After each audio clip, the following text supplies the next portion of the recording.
શું તમે જાણો છો કે તમારા નામ પર અત્યારે કેટલા સિમ કાર્ડ રજિસ્ટર છે?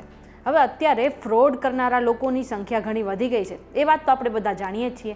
એવામાં જો કોઈ વ્યક્તિ સાથે કોલ દ્વારા ફ્રોડ થયો અને નંબર તમારા નામ પર રજિસ્ટર હોય તો આવું પોસિબલ છે, કારણ કે કોઈ પણ વ્યક્તિને તેના આધાર કાર્ડ પર નવો નંબર એટલે કે નવું સિમ કાર્ડ ઇસ્યુ કરવામાં આવે છે.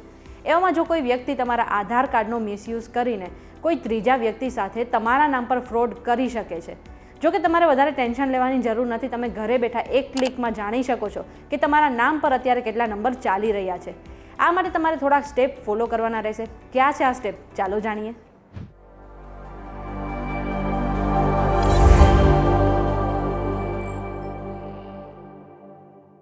તમે આવી ગયા છો VTVGujarati.com પર. શોનું નામ છે ન્યૂઝ પ્લસ અને હું છું મેઘા.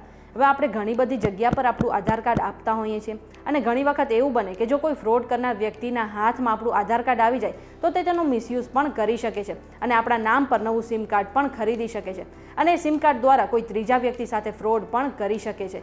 અને ફ્રોડની જ્યારે તપાસ થાય ત્યારે આપણે મુશ્કેલીનો સામનો કરવો પડી શકે છે. જો કે તમે ઘરે બેઠા એક વેબસાઇટ દ્વારા જાણી શકો છો કે તમારા નામ પર અત્યારે કેટલા સિમ કાર્ડ ઇસ્યુ થયેલા છે કે કેટલા નંબર એક્ટિવ છે. આ માટે તમારે વધારે મહેનત કરવાની પણ જરૂર નથી અને પૈસા પણ નહીં ખર્ચવા પડે. આ માટે તમારે થોડા સ્ટેપ ફોલો કરવા પડશે. સૌથી પહેલાં તમને સ્ક્રીન પર દેખાતી ટેલિકોમ ડિપાર્ટમેન્ટની ઓફિશિયલ સાઇટ પર જાઓ.